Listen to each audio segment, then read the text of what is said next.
Brandon. All right, everybody. 3, 2, 1. Hello, everybody, and welcome to another episode of Movie Minds. It is our official November episode. I'm Joe. I'm Brandon. And I'm Brad. And today we are going to be talking about Brandon's selection for the month, which, as you can probably tell by the costume, is involved with Toy Story, the original movie, 1995. And to start us off, Brandon, do you want to lead us in? Or are we going to do comments? What do you want to do?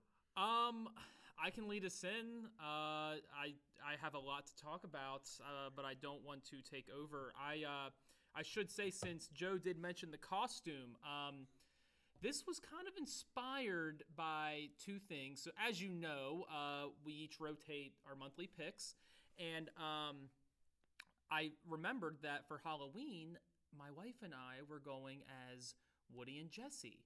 And growing up, Toy Story was by far one of my favorite movies.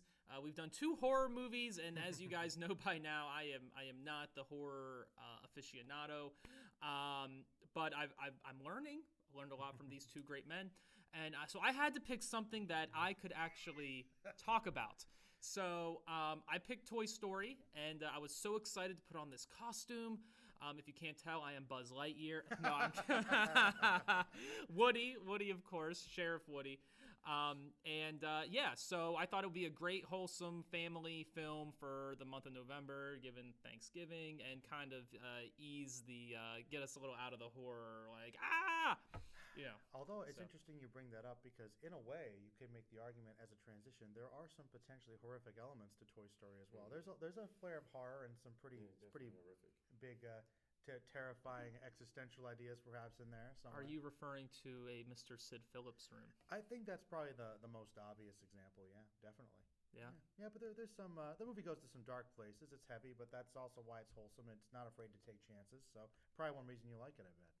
Yeah, and I think it is probably the first movie I ever saw. Like, it's the first movie I remember actually watching. Because you guys remember, I was born in '94.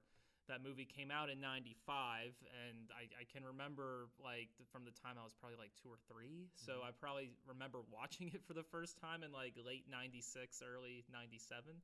So I just thought for the podcast it would be a great, for my pick at least, it's a film that definitely touched my life, and Disney is still, I'm going to get into the business piece of it, but man, they're still milking that Toy Story cow. How do you feel about that? I am not a fan of that. Okay. I am a true believer in, and now we're getting into a totally different topic here, but wherever it naturally goes, that's the way I like it. They should have ended it with the trilogy. It should have been Toy Story 1, 2, and 3 ended. Andy goes off into the sunset. That's it. We did not need that 4th movie. We do not need all of these little shorts that they're doing. But as we know, as business people, if it works, they're going to use it. They're going to sell it, and it still brings in them a lot of money. And I really think that's the creativity of today. They just keep redoing stuff that worked 20 or 30 years ago instead of adding something brand new. Okay. So you think that the artistic side kind of clashes with the business side of it? 100%. I mean, Disney knows that that's their ace. Mm-hmm. I mean, that's the one thing that they can always rely on, because look at their stock right now. I mean, look at some of the movies they've put out lately. They've been complete disasters. I mean, they just announced a Toy Story 5 because Lightyear was a failure.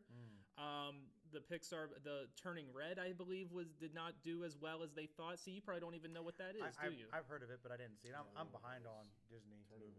Yeah, it's a Pixar movie. Came out 2 years ago. Elemental didn't perform as well as the box office that they thought. So what do? We go back to what works, and Toy Story works. I'll tell you another movie they should really consider doing a trilogy on. Now, the second movie was kind of a prequel, but Pixar should really do a third Monsters, Inc. I love that movie. Well, the second one was kind of a prequel, so... Exactly, yeah. You want to do a sequel? Or a sequel, yeah. Okay. You had the prequel. Then the main movie came first, then the prequel, like you said. And now I think we need some closure on what happened to Boo. I think we need some closure on Mike and Sully and how Monsters, Inc. is doing now that it's a laughing company instead of a scare company. And I actually showed that movie in my business classes. The Passion. Well, I'll tell you what. It's interesting to consider, okay, because obviously you know a lot of insights about Pixar. And once again, Toy Story is the foundation. So let's bring it back to it. What is Yeah. it that you love about Toy Story? So what I love about Toy Story is, and it's been a few years since I have seen the original, so I am happy that we revisited it. And every time I watch it, I like most movies, I learn something new, or now that I'm an adult, I see it differently than how I did as a kid. So when I was a kid, I always saw it as how awesome Woody and Buzz were. You know, I mean, you got a sheriff and you got an astronaut. Those are two things that I think young boys really like, right? Space, you had dinosaurs in there, and I mean, I even had like a toy collection of all the toys. That would be like Andy, you know what I mean? Like, it was great as a young kid, you know, and we know this psychologically with kids. Like, you play a lot, you role play a lot, and it's healthy, right? So I remember being a kid, like playing with my Woody and Buzz doll, but anyway, getting back to the movie, I love and I actually brought this up. You have two conflicts going on.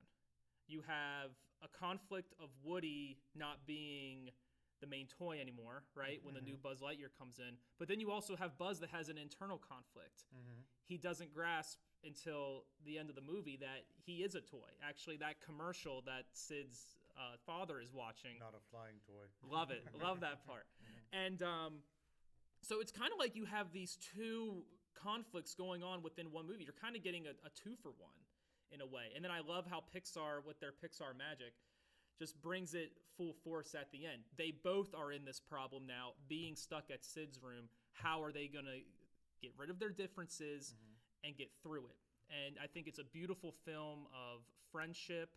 It's an educational film of, I think, how to deal with people that you don't always get along with. You know, I teach that in my management class. You're not always going to like the people you work with, but you're in the same boat, right? So Woody and Buzz, with the helps of Sid's toys, of course, and what they did at the end of the movie by breaking the rules, as Woody said, coming to life and scaring this evil boy next door. It's just a great movie. Sorry, go ahead. I will say, because I'll admit, I took me a while to actually get on it, so I watched it fresh last night, so it's very fresh for me, and I thought it was very interesting. All these random thoughts came into mind, which is how I'm going to try to lead this. The ultimate weapon the toys have against Sid, you know what it was? What's that? The truth. Yeah. So, you know, I think that's really interesting. Like, they go out of their way. It's almost like there's this unknown secret pact, and there's so many mysteries about why the toys are alive that are fun to speculate about, but they know they have to take care of Andy. That's kind of what they consider their role and purpose to be. So they go out of their way to keep up that illusion, that facade that they're not alive, that they are alive. But when they want to get out of the situation with Sid, they just reveal the truth, and that, you know, causes them to get out of the situation. So they know how sensitive the child's psyche is. Yeah, that's pretty surprising. Now, I did write some talking points. Would you care if I just went over some of Please, this is your show. Lead on. Okay, because then I wanted to get to both of you. So he's ready. He's just preparing. He's taking in the sheriff's wisdom. As soon as I knew we were doing Toy Story, I watched it like probably a couple days after, and I even told my wife, like, I promised her that we would like watch it again, but we didn't. But I was planning on watching it fresh last night, but Loki came out, so you know, I'm kind of on that train right now. To our Marvel fans, before you get off again on your tangent, please do. I'm curious. Are you planning to dress up for every movie we do? No, this is becoming a theme. I don't plan on dressing up, but I do plan on being kind of like that prop guy, right? So I brought in the. Did we say it was a green pumpkin or a Frank? What was that thing? The mask. It's still in my. Yeah, the bag thing. Well, I don't know what that was. Frankenstein's the winner. And so yeah, I plan on doing something. You know, you guys know me long enough where I'm a wild card. You never know what that Sheriff Brandon's gonna do. That's true. Making us look bad over here. But before we start, I noticed you were sipping on like a energy drink. Where'd you buy that at, man? What, this? Yeah. It was Kickstart. Oh. Delicious Kickstart energy drink from Rutter's Farm Stores. Oh my gosh. Rutter's. Why go anywhere else? Why go anywhere else? In fact, I have this. You did not get that from I did not get it from Rutter's. It's my dirty little secret. All right. All that Rutter's money, we're rolling in. So the first thing I noticed, the music outside of just "You Got a Friend in Me," which went on to be a very successful song on its own from Randy Newman.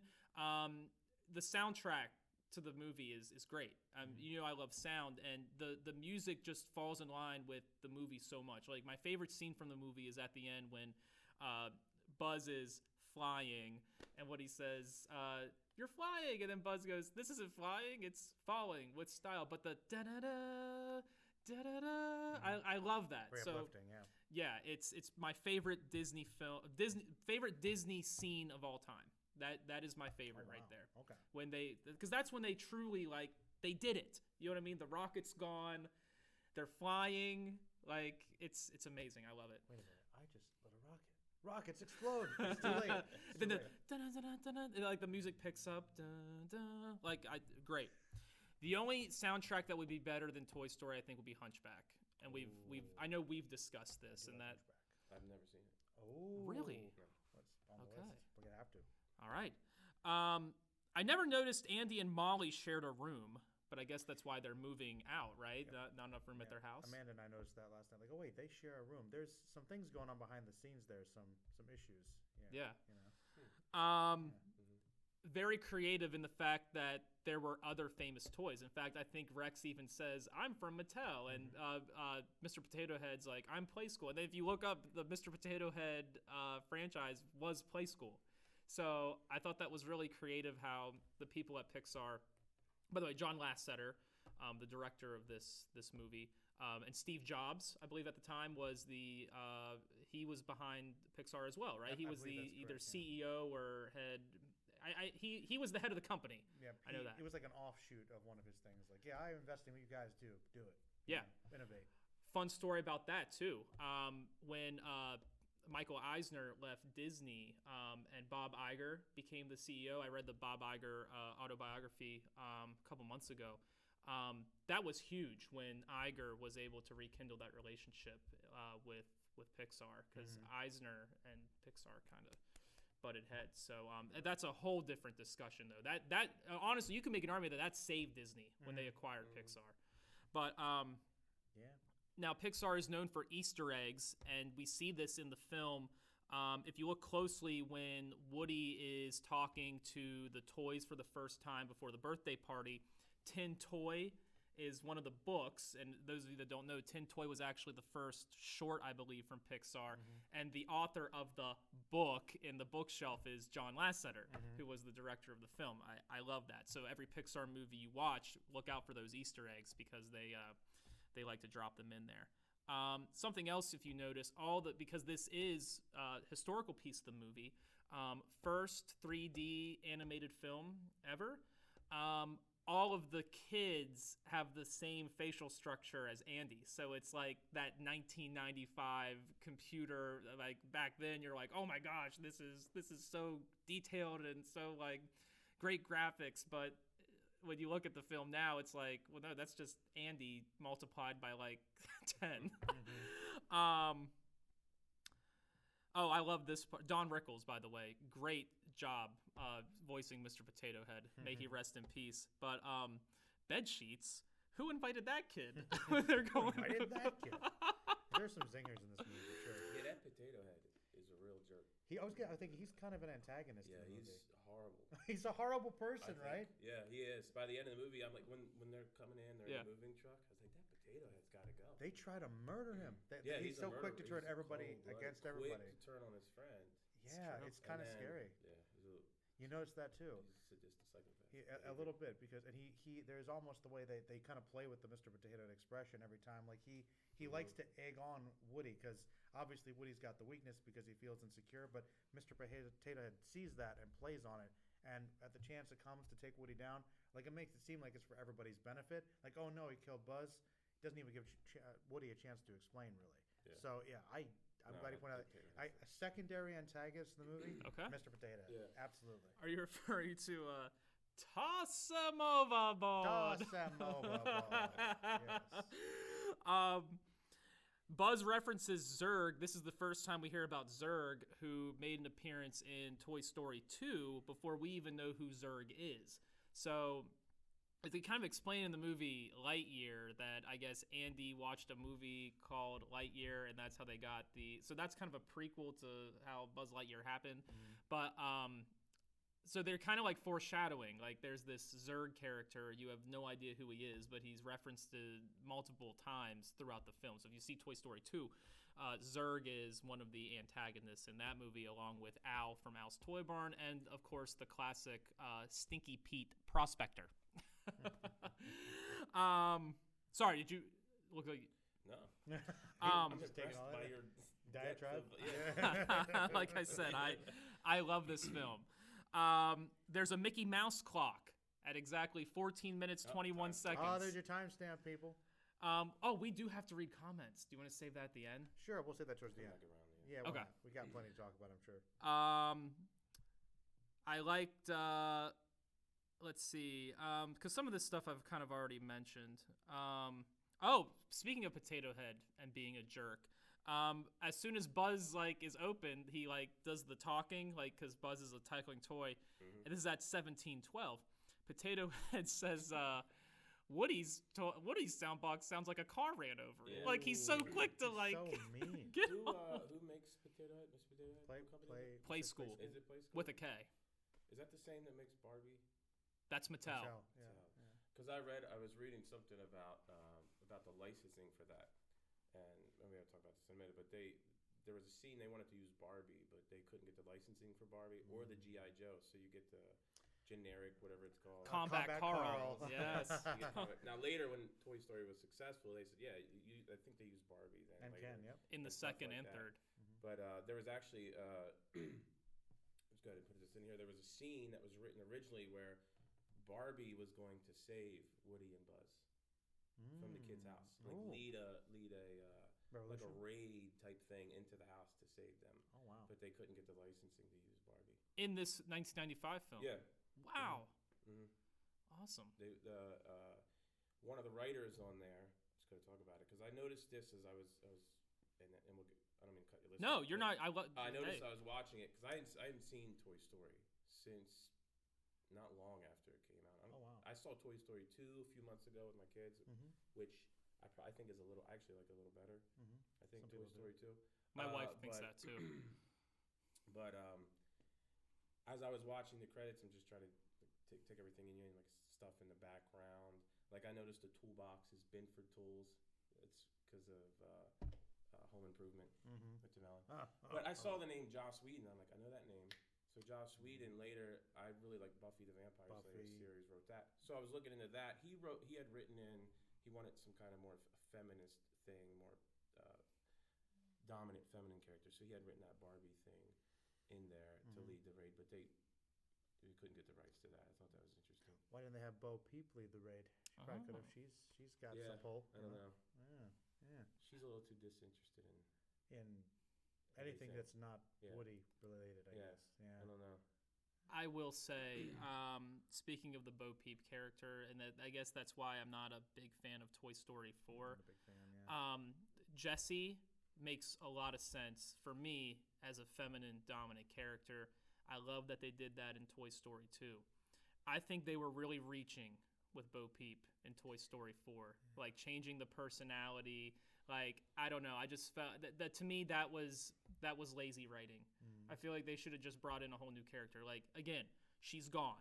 She's not a character anymore. She was sold to that guy. But think about all those Bo Peep fans in Toy Story 3. What happened? We got to get some closure. And then they just turn it. I'm saying apparently the work is that was like the Bo Peep movie. You mean to tell me there's a group of people out there after the very minimal roles she has in Toy. I'm sure there's a Bo Peep fan or two out there. She's got her sheep. She's got her entourage. Well, my wife is actually here taking pictures. Sarah? Producer. What do we think? Off camera? She's our official producer. I was waving, even though you can't see me. She's waving. So about Bo Peep or about? Here, come here. All right, you can let me know if you want me to edit Since you out, we- Sarah. What thoughts are you asking about? Since we got you on, Can't even see me. Debut. from a woman's perspective, because we are three dudes, Yes. what's our thoughts on Bo Peep, right? Compared to Jessie, or? I like the character in the first two movies. I didn't like her in the fourth because I agree they totally changed her personality. I always liked Jessie, and actually Toy Story 2, you were just saying you liked it better.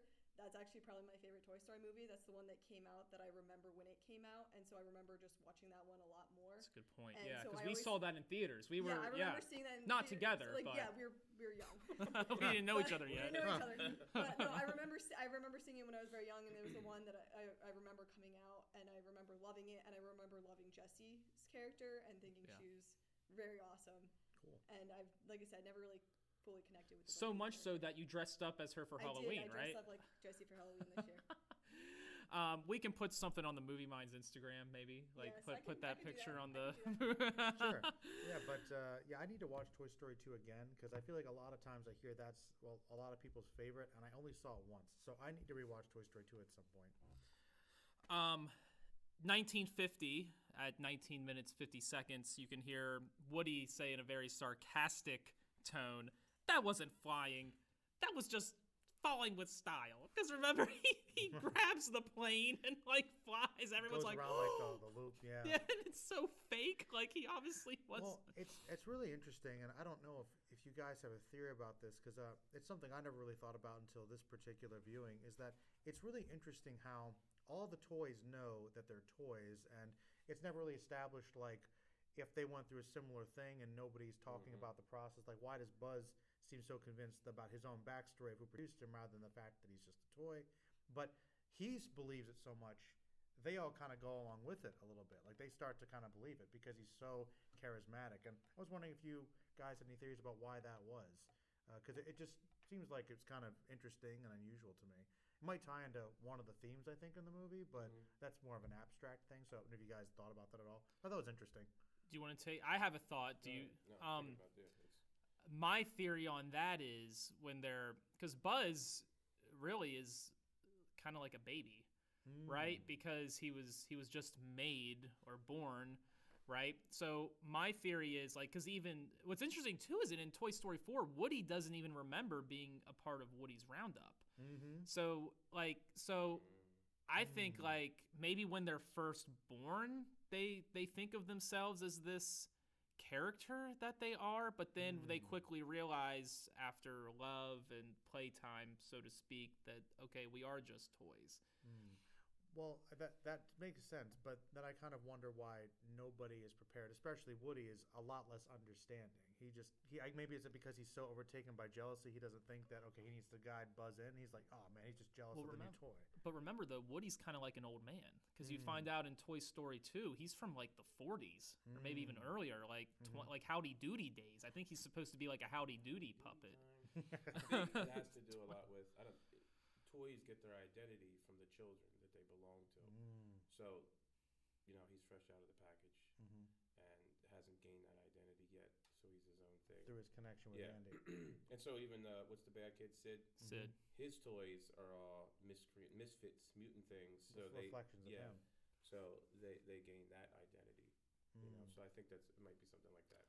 If you're gonna look that deep into the awakening of toys. Yeah, I find that all that stuff very interesting. No, I think so, and I think that he takes it's funny we mentioned you have the two protagonists that are with each other. They take that journey, like the classical Hero's journey. Ascent. You go down into the underworld, you're reborn, and then you come back out triumphant after you defeat whatever monsters are down in there. So there's that redemption arc. Actually, is a inverted arc. You go down in. I forget what that classical theme is called. There's a Greek word for it, but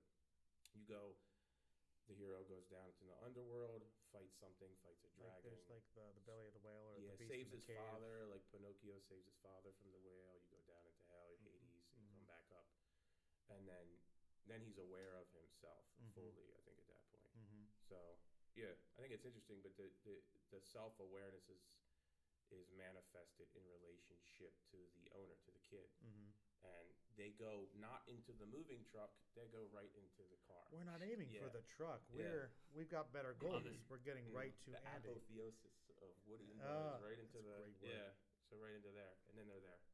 And that speaks to a point I was really wanting to talk about is I love how you both kind of pointed out there are two main characters that both kind of go through a journey that ultimately intersects. You've got Woody kind of realizing his place a little more by seeing how awesome Buzz can be and his potential. And I think my favorite aspect of the movie is kind of like that dabbling a little bit into existentialism a little bit, where Buzz realizes that he is just a toy, and his whole identity at this point is based around what he's basically been programmed with or whatever, essentially. So he believed that so much, and that based his entire personality. He finds out he's just a toy. He tries to fly. He falls. Okay, the low point of his journey breaks, and then he goes into that deep depression where he just loses all sense of himself. But then by reconnecting with Woody and realizing that he can actually be there for somebody and that he can be important, I think it's great that even though he's not the space adventurer Buzz Lightyear, he eventually decides to pursue that. It's kind of like in the Iron Giant, you are what you choose to be, and he actually becomes that hero in a way. He basically does become Buzz Lightyear because that's what he chooses to go for, and he finds that true hero within himself that was there all along. It's just a little bit different. So I think that's a very powerful message for kids and for everybody. I really like Buzz Lightyear's journey in this. Yeah. And I also was very partial to the science fiction stuff, so, Oh, yeah. that too. And another quick note, I think another thing about this movie that is excellent really comes from really all the voice performances, but especially from Tom Hanks and Tim Allen, and also for their directors as well, because they both are so good in this movie, and they go kind of against type, because Tim Allen's kind of more comedic, but he really kind of plays the straight spaceman, a little hammy, but just really takes the role very seriously. And Tom Hanks, kind of lovable everyman, is really, really good at playing a jerk, and also somebody who's vulnerable, who's kind of rough around the edges. Yeah. He's got that wear and tear of a lot of life experience. So, I don't know. I think that they both really did amazing performances in this movie, and that's a big center to it as well. 100%. And what's too crazy about those two is I don't think they did any more voice acting outside these two characters. That's as far as because when you think of those two, you think of on-screen actors. Whether it's Home Improvement or the tons of movies that Tom Hanks has been in. I mean, we could sit here and probably name like 10 or 12 like key iconic roles that he's played since the 80s. At least, yeah. But that when you think those two, you think Tom Hanks and Tim Allen. I think that's one reason why Lightyear failed so much, because Oh yeah, no Tim Allen. Yeah, it wasn't Lightyear the toy, it was Lightyear the person, but it was Chris Evans, I believe. And I'm sorry, but those two have been with those two characters since 1995, and when you think Buzz Lightyear, whether it's a toy or a human, you think Tim Allen. Fun fact, though, Tom Hanks' brother actually voices the Woody toys. So if you go buy a toy, like a Woody toy, it's Tom Hanks' brother. Oh. For most of them. And he says there's a snake in his boot. In video games, yeah, you're not always getting Tom Hanks. Huh. Yeah, you might think it, but you're not getting them. You know what? They probably did that. I'm actually surprised Tom Hanks didn't go for that, because all the money you can make off of that. But maybe it was cheaper for them to say, could your brother do it for us so we don't have to pay you that Tom Hanks money? Yeah, I don't know, but they sound very similar. What's his brother's name? Fred Hanks. Is it? It's I don't know. Here, hold on. Let me look it up. Get a fact check. Tom Hanks' brother. So there's Jim Hanks and Larry Hanks. Wow. So James Hanks, Jim Hanks. Looks like Jim Hanks is the one that does the Woody voices for some of the video games, and maybe like Kingdom of Hearts or something. I don't know. Kingdom Hearts? Or maybe Toy Story video games. But I know his So brother. he's doing his brother's voice? Yeah, he's doing the voice for Woody, but You're up, Jim. Interesting. what if this whole time it really hasn't been Tom Hanks? It's been Jim Hanks. Just kidding. No, it's definitely been Tom Hanks. But at 25.50, for those of you that want to go back and see these things up front, Buzz, this is some more foreshadowing, because at this point, if you're watching this movie for the first time, you don't know that they're going to end up in Sid's house. When he's about to light that combat Carl on fire, Buzz says that he wants to stop Sid and save that toy, and then Woody says to him, "I would love to see you try." And little do you know, in like 25, 30 minutes, you're going to get to see Buzz try, but Buzz can't do it alone, right? We learned that. Like, they both need each other. Do you guys know the Dynaco gas? Looks like Sinclair. Do you think they had to pay for that? Or? Artistic license. At 32, I went hard on the timestamps. Well, Just some so you people, know. some of the listeners really want it. Like, you got to follow through with this time I know, thing. and I did. It took me 2 hours to get through a hour and 20-minute movie. Wow, that's hardcore. At 32:48, Buzz blames Woody for the end of the universe and keeping him from defeating Zurg. You are a toy. I thought that was hilarious. He's like, "You, sir, are the reason why the universe." And Woody's like, "What are you talking about?" Did you guys laugh at that part too? There are so many great one-liners in this movie. You were a sad, strange little man, and you have my pity. You are a child plaything. There's a couple other ones. I loved the Amanda and I pointed out. I don't believe that man's ever been to medical school. Oh, I wrote that down too. What timestamp was that? You got a timestamp? Timestamp check. I gotta find it, but I did write that. It's when they're in that Sid's house, right? There's a couple other ones I like. Buzz Lightyear to the rescue. It's pretty good when he's hitting the button. I love that, and I also I really love. I'll set my laser from stun to kill. Oh, great. Anybody attacks us, we'll blink them to death. Yeah. Like, Woody's sarcasm is just fantastic. So good. Star Trek reference, thought of you. 3226, the farewell. He does that. I love how Buzz Lightyear is kind of a combination of Star Trek and Star Wars. There's he's like a mishmash of all the classic sci-fi stuff. So when they really tap into just really kind of basic, almost timeless childhood things that we all get into, like they're covering all their bases. Also, I really love Rex too, because a lot of kids love dinosaurs. Yeah. So Rex would have been my favorite. I loved Rex as a kid. Yeah, and you see in the background, like I forget the other one, the game Operation.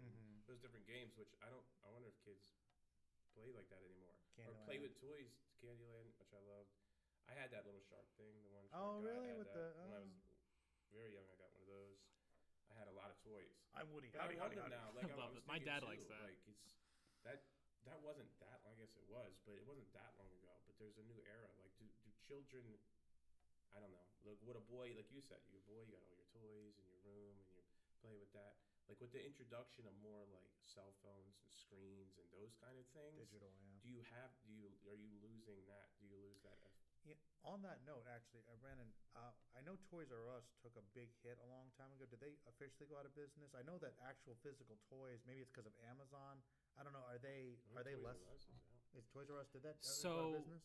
From my understanding, and I actually wish I would have researched this beforehand, but my only knowledge of that is from a business standpoint. If you go to, I believe it's Macy's, they have a Toys R Us section. Okay. So either Macy's or I think it might be JCPenney, maybe. I don't know. I would have to look it up. But one of the big department stores, I guess, might have got the licensing for it because I was shopping at the mall not too long ago, and it had Toys R Us.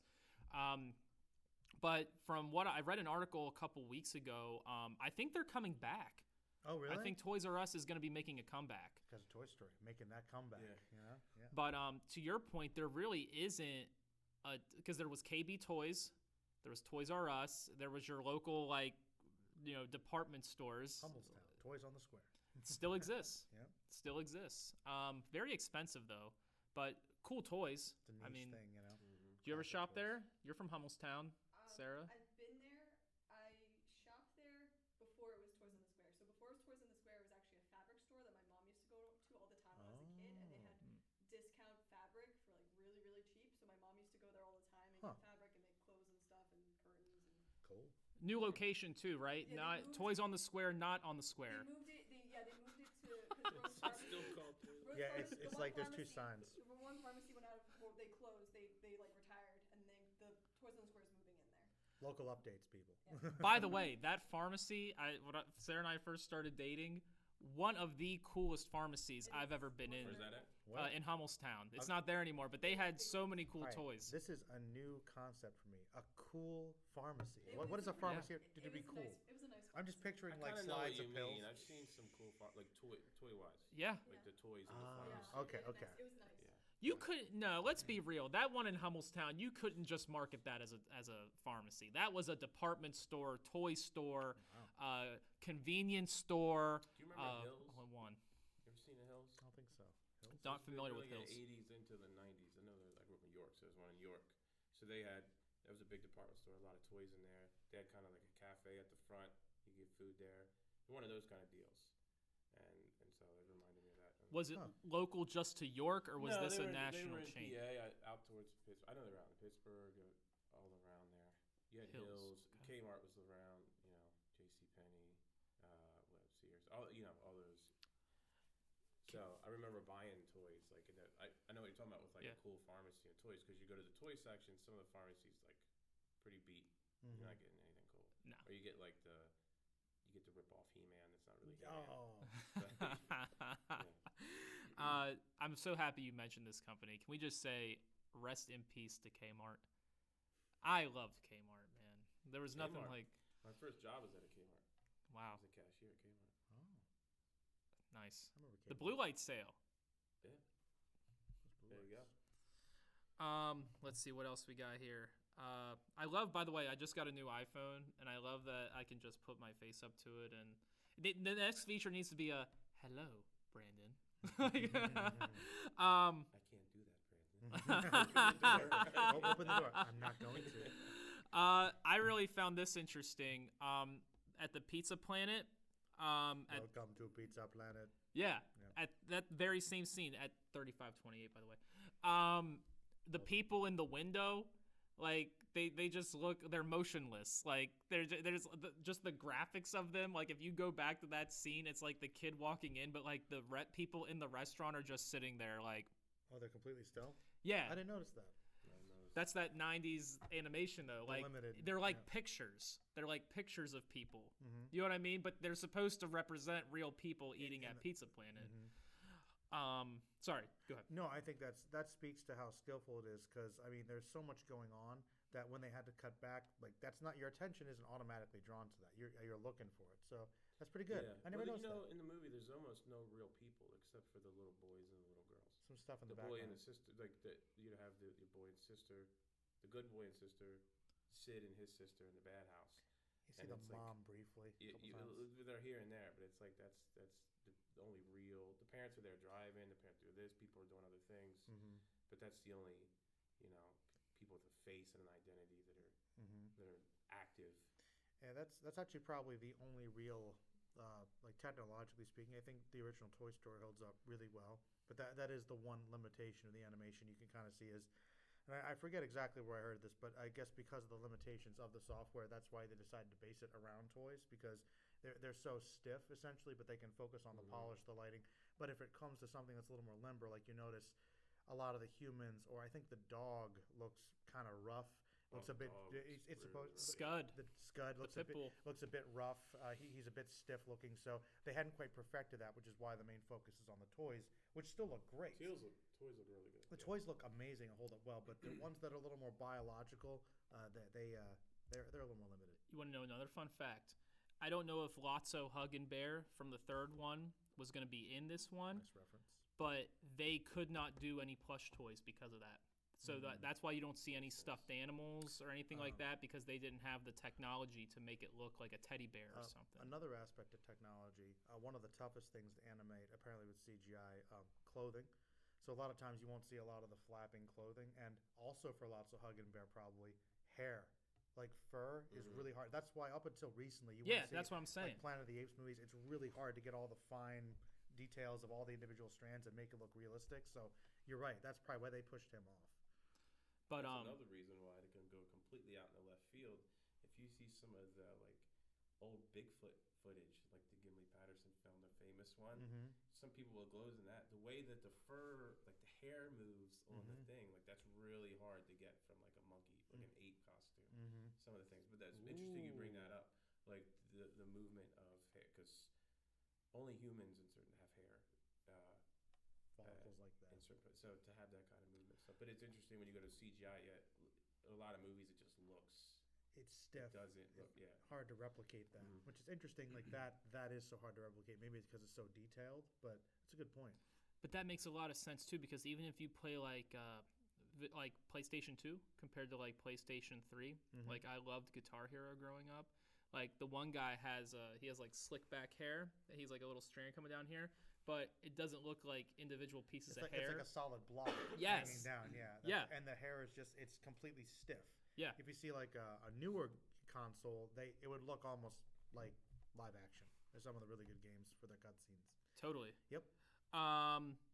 At 4028, the same Paul Bunyan poster in Sid's room can be seen in Monsters Incorporated. Oh. So I guess that would be an Easter egg in Monsters Inc. But there's like, it says like Paul Bunyan Exterminator or something. It's a poster Sid has. You can see the same poster.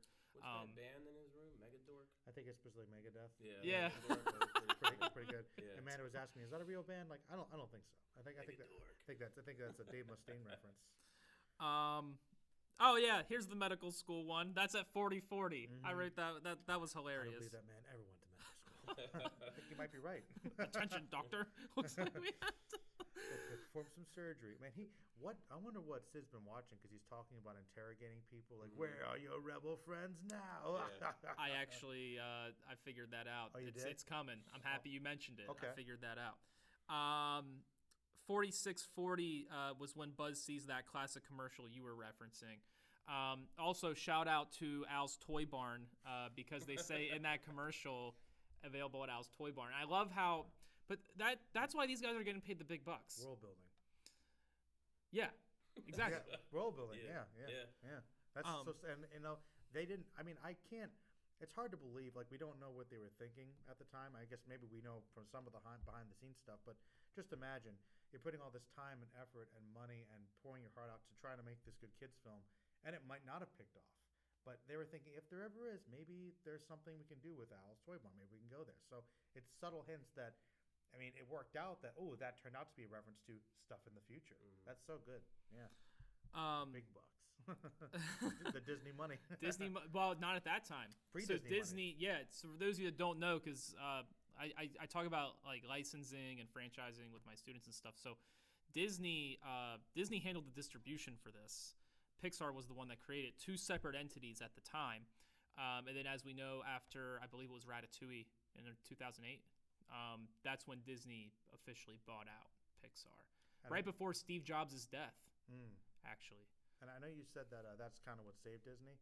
Personally, I think so. I mean, that could be a debate, but I think it probably is true. But because I think that a lot of the Disney pure animated films after that point really tried to model a lot after Pixar anyway. I still kind of liked it when Pixar was separate.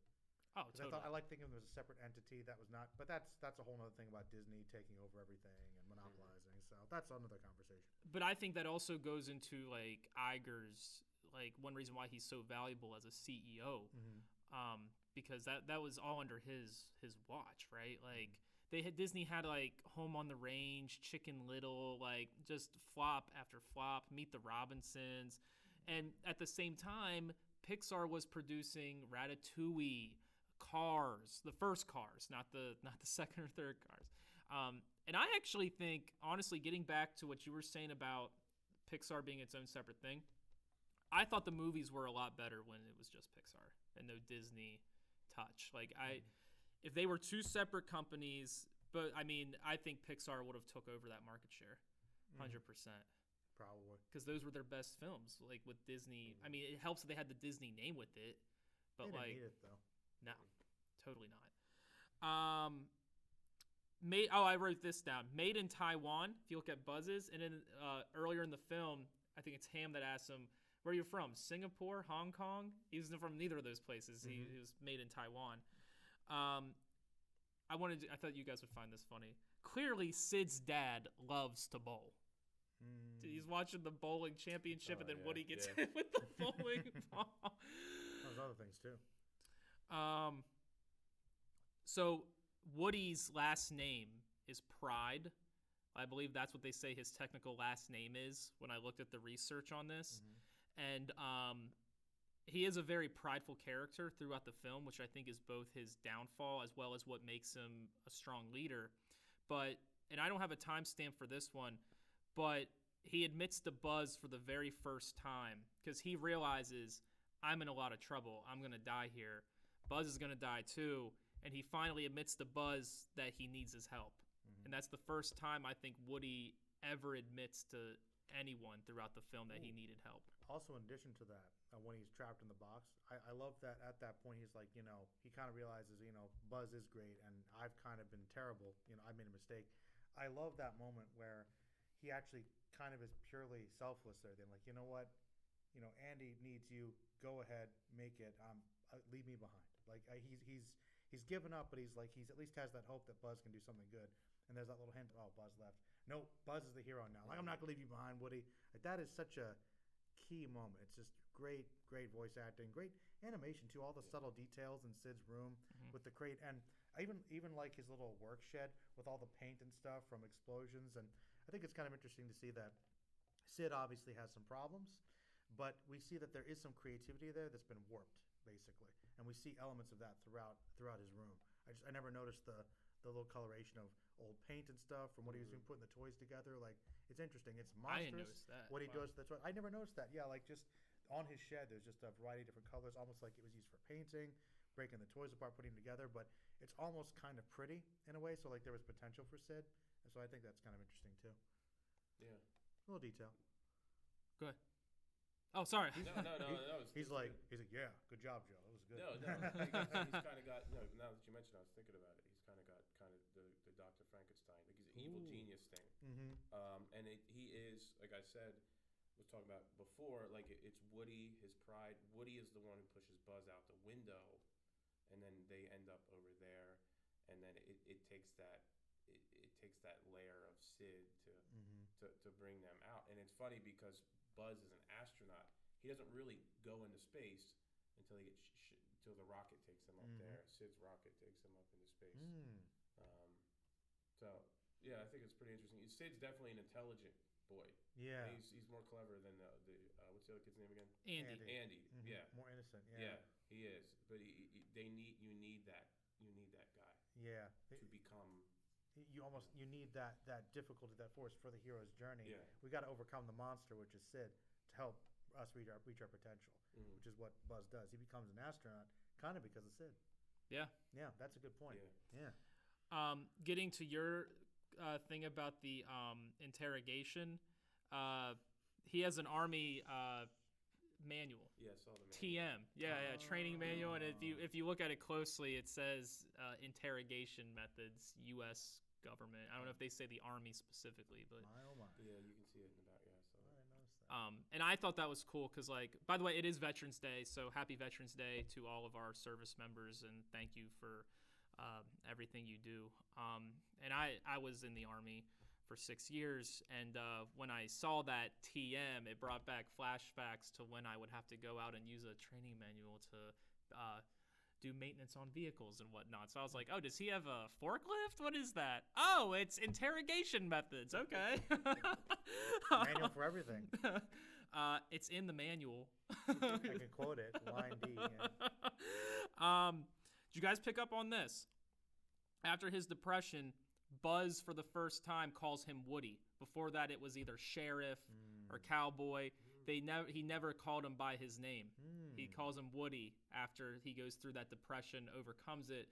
Woody kind of becomes selfless, not as prideful. And I think they both humble themselves. And that's when you see, going back to those crises I was talking about, or those conflicts, Woody, like you said, did a wonderful job explaining, just like gives up more or less and says, hey, this is your show. And then Buzz realizes he's not a toy after. Can you say it again for us? In the commercial? Oh, not a flying toy. I like how they it's such a killjoy, like, sorry, it's just, it's that disclaimer, but it really tonally cuts it in. Oh man, he can do this. No. Unless you strap him to a rocket. Balding with style toy. Here's something Producer wants something to say. Yeah. Can I just say that I feel like there had to have been some sort of like complaints about that, like kids throwing the toys or trying to get them to fly or something, for them to even include that in the commercial. With the wings. Yeah.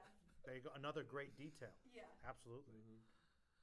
Good point. Attention to detail in this movie is amazing. I love it. Do you think the people that made this movie might like toys? I think so. You think they might be into that? Yeah, they might enjoy that childhood aspect. Maybe? Yeah, I think that, and I don't know what I love about Pixar so much, especially back then. They have like a theme for it's like a different theme in every movie. Like they went from toys to bugs to monsters to fish to rats in a kitchen in France to I mean you could honestly like it's amazing. And then what Wall-E is a classic. Like I know there's a lot of people that don't like Wall-E, but I liked Wall-E kind of like It's pretty good. sci-fi. Like it's totally sci-fi. But yeah, I just especially back then, like we talked about Disney Renaissance. That to me is the Pixar Renaissance. Everything from Toy Story to I would say maybe Brave. But then again, I was in high school when Brave came out, so I probably lost interest in a lot of those Pixar movies. I think So Brave might be a little past the Pixar Renaissance. I mean, I like Brave, but the best thing about the movie was the hair, animating the hair. yeah, I think. with the bear at the end too. And Yeah, that's another conversation. I think All right. I think there's some lost potential with Brave personally. let me ask you guys this: do you think Andy and Sid ever talked? Like, do you think they ever interacted with one another? Well, Sid likes to blow up things in the yard next door, and the shrapnel almost goes into the window. So I'm guessing Andy probably tries to stay away from that kid. Or do you think Sid's mom ever talked to Their, They, their, like- their parents, like, they filed any complaints? I don't. I mean, you know what? They are moving. Yeah. They are moving. Maybe there's some problems with the neighbors. I don't know. Oh yeah, here's something else. Sid's parents let him play with matches, right? He's like, "Mom, where's the matches?" Like he just says it like so nonchalant. Oh, there they are. Well, also he's allowed to order these, explosives. He's Yeah. like, it finally came. Not for children. Yeah. What am I gonna blow up today? So his parents are clearly lax. There might be some issues there. Though his mom sounds pretty nice. Gives him Pop-Tarts. Oh, all right. So I don't know. There's a disconnect somewhere. I don't know. Pop Tarts and then Fruit Loops, right? Fruit Loops in the rings. Yeah, when he dips in. Very very good sheriff. And I don't know anybody else would have stand up to that kind of torture. So it's pretty good. It's something else too, like that I picked up on, and I guess it's important to the film, obviously. But Buzz and Woody both have fingers and thumbs. Why didn't they just take the rocket off? Like, the rocket becomes important because they need it to get to Andy. But Well, whenever they escape Sid, like it's taped on. Is- Like, couldn't they just like? Maybe the duct tape is too strong That's for them, probably it. and I'm guessing the force of the wings is enough. I mean, the real answer is because movie's got a movie. Yeah. Yeah. So that's really why. But yeah, it's a good point. Maybe they could have worked harder to cut off the tape. Didn't have time. I don't know. Let's see. We already said the toss him overboard scene. Oh, shout out to Lion King. Did you notice that? Hakuna Matata. Yeah. Oh yeah, we noticed. I believe that little sister was in the front seat with the mom. I wrote that down too. Whoops. Was that an animation error or? Babies. I don't know. I was like, that's a conventional choice. I think Brad, Brad, you're you the got only one here kids? with kids, yeah? with the baby in the front No, seat. not anymore. I mean, maybe back then. I don't know. Yeah, I don't know. Maybe Toy Story is the reason. Like, no, we shouldn't do this. By the way, the baby, little sister, what's her name? Molly. Molly. Molly also doesn't hold up very well. I think. You're not a Molly fan? Not in terms of not in the first movie animation. I think she's also one of the weak points. Yeah. Yeah, I don't think that Molly the baby quite likes it. I'm sorry. There's a few areas, and I think it's the dog, and I think it's Molly that don't quite work for me. Just the looks of the baby, or you just think I mean, the character's fine, for sure. She's a baby, but yeah, the design is a little creepy, a little still. Yeah. Animation issues. Remember? Yeah. Yeah. Molly the baby. Though it is funny when she's listening to Kuna Matata. That is a good reference. And then she sees Woody and Buzz, and she starts like freaking out, like she's. She knows what's up. I already talked about my favorite scene ever in Disney at exactly 1 hour, 14 minutes, and 42 seconds. Music is amazing. A story when this isn't flying, this is falling with style. It uses the same exact words of Woody. It's like bookend it. Yeah. That's Yeah, good. whether Buzz said that because he was offended at first and it was a jovial moment or something. But Although, kind of like I mentioned before, Buzz is able to become the hero. So actually, he says falling with style because he's so humble. He is flying. he kept the wind current. He is flying for a little bit, actually. Mhm. So, not completely. Not completely. Overall, for me, Average movie, you know. this was a story of overcoming challenges and friendship. Woody dealing with his conflict of Buzz and not being the favorite, and then Buzz having his identity crisis. Then, for those of you that don't know, because I am a business teacher, I found this interesting. $30 million to make the movie. Then they made $394.4 million, which would be $757 million in today's market. Profit. So overall, I can see why this movie did so well. I loved it. It's one of my favorite movies of all time, and that's everything I have to say about it. So Wow. go ahead, you two. Man, I don't know It's what fairly did intense. what did we not Yeah. cover? I think we got through most of it. Brad, anything you want to add on to that? No, I think I added in Throughout within it, Brandon's expose. Added in Whew. the thing. very thorough. See, we are gonna have to up our game. Oh, come on. For He's dressed up. you dressed up He's like got notes. I'm gonna. copious notes. I'm telling you, like he's elevating this as Movie Minds continues to grow. I've only Belt got buckle. belt buckle. Can't see. You have to stand up for people. Oh, Yeah. well, Maybe towards the end. yeah. Well, Boots. I only have two things really quick I want to say. First of all, one thing I pointed out to you when it comes to Toy Story, I saw it in theaters a couple years ago, and it was never one that I was rewatching it, and I never really like thought of it as one of my favorite movies exactly, but I know it is for a lot of other people, and I really appreciate it more seeing it in theaters. If you can see Toy Story in theaters, I think it really benefits from the theatrical experience, and I came to a conclusion that I think it truly is one of the great films. And, I was thinking that if we had to pick one film to represent the best aspects of humanity to show to aliens, Toy Story would be my choice. I just think it seems like a really good one. And they could relate to it. The claw. The Remember claw. that? The claw. And I felt this was appropriate. I haven't done one of these. These are a classic staple of my channel, the dramatic reading. I'm going to kind of channel my William Shatner. You've got a friend in me. You've got a friend in me.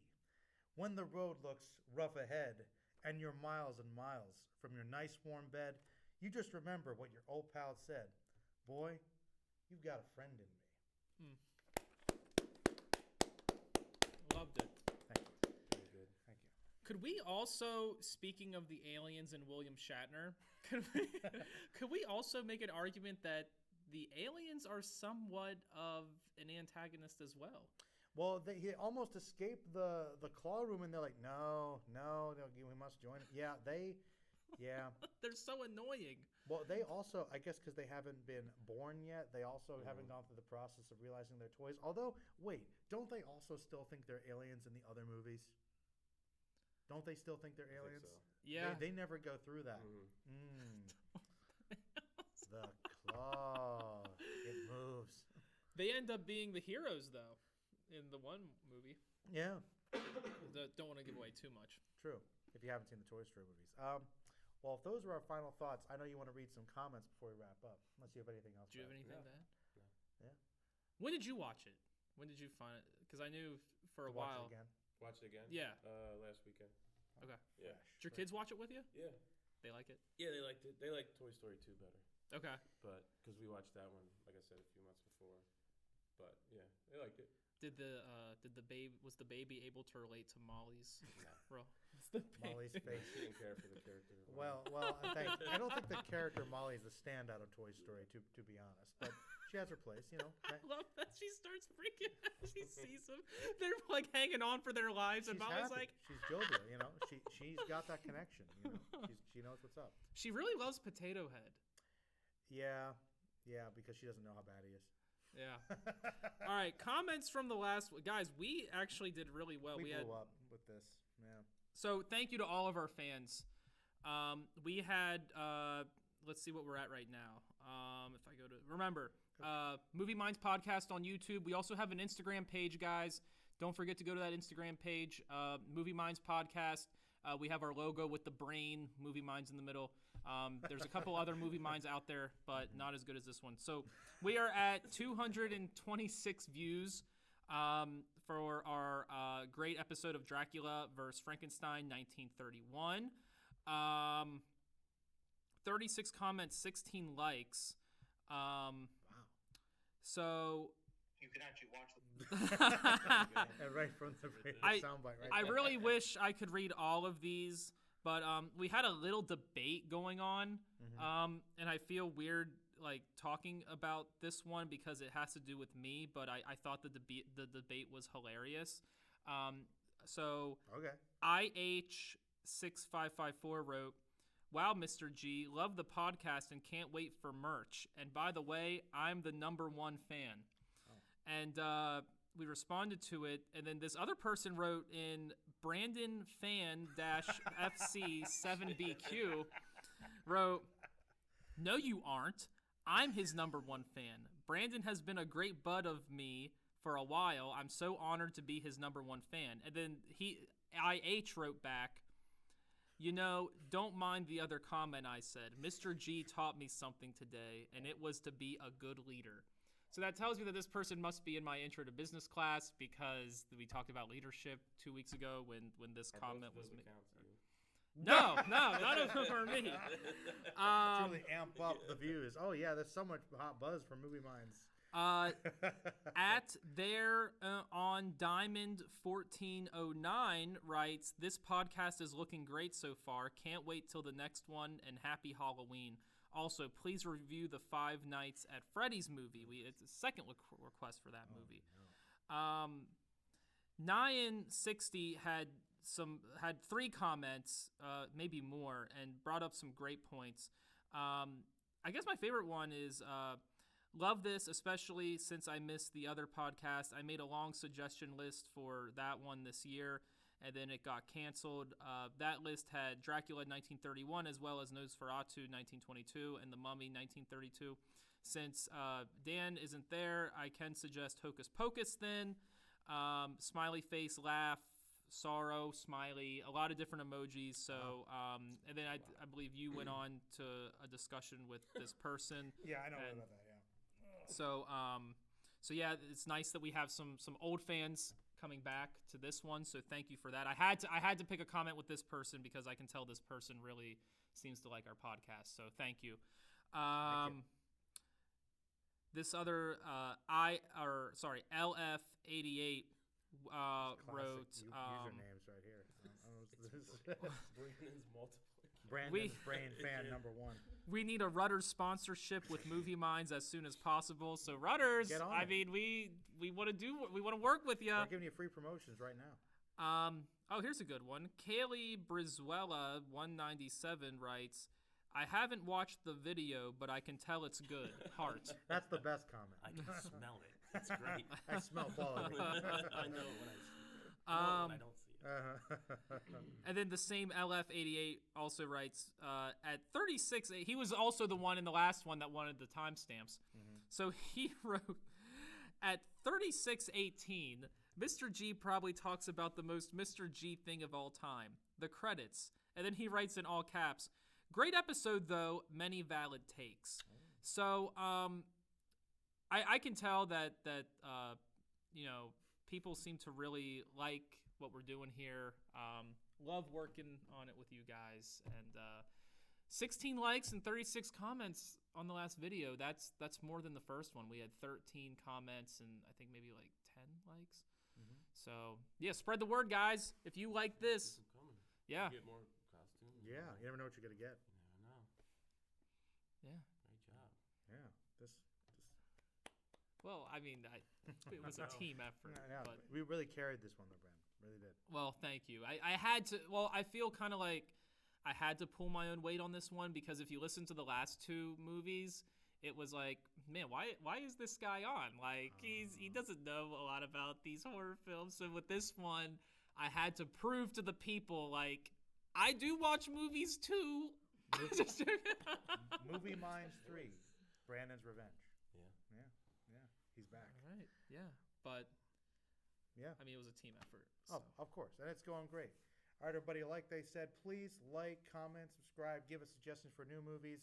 We have the results for our listeners' pick for November Oh, in. Officially, I calculated everything from Twitter, from this channel, from Merlin the Mighty, and it seems that Elf, some people did want, but Fight Club has won by a landslide. Yeah, there's something like 15 to 6 You gonna dress votes up or like something. By like Tyler Durden. Tyler right? Durden?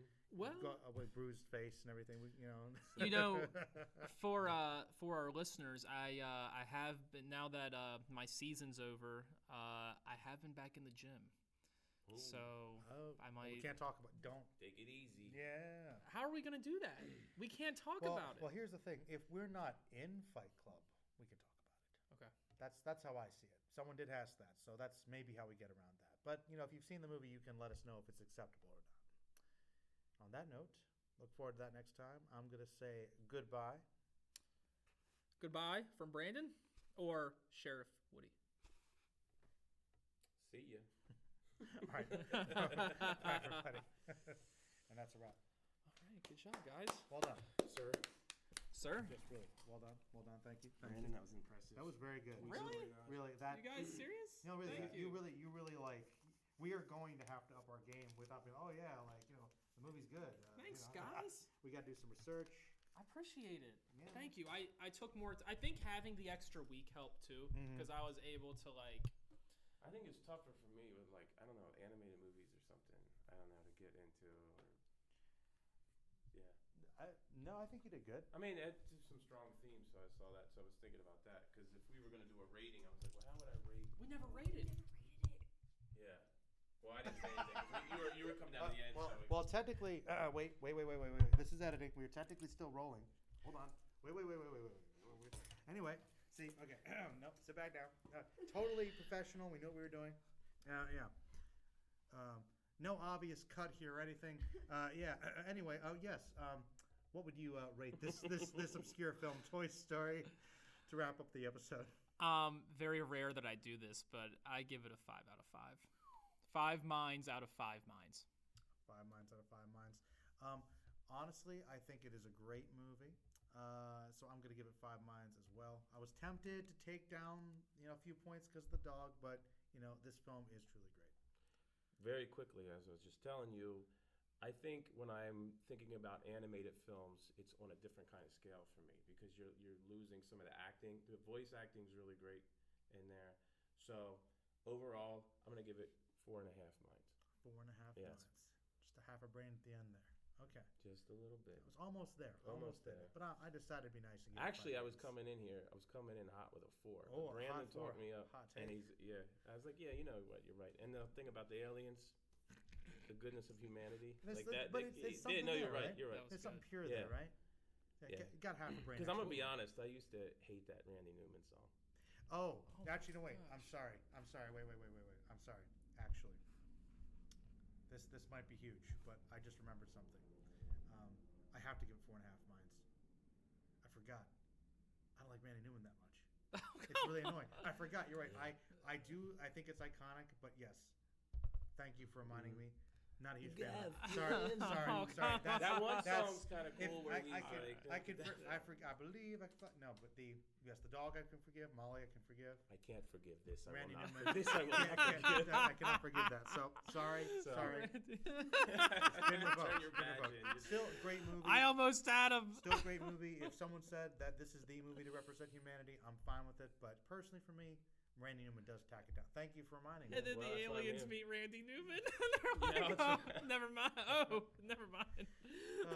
All right, Anyway, that's. that's the real ending, people. But I will say, you guys helped me appreciate the last 3 films. So I'm happy that I could do the same. Oh yeah, that's what it's Yes. all about. No Absolutely. problem. Yeah.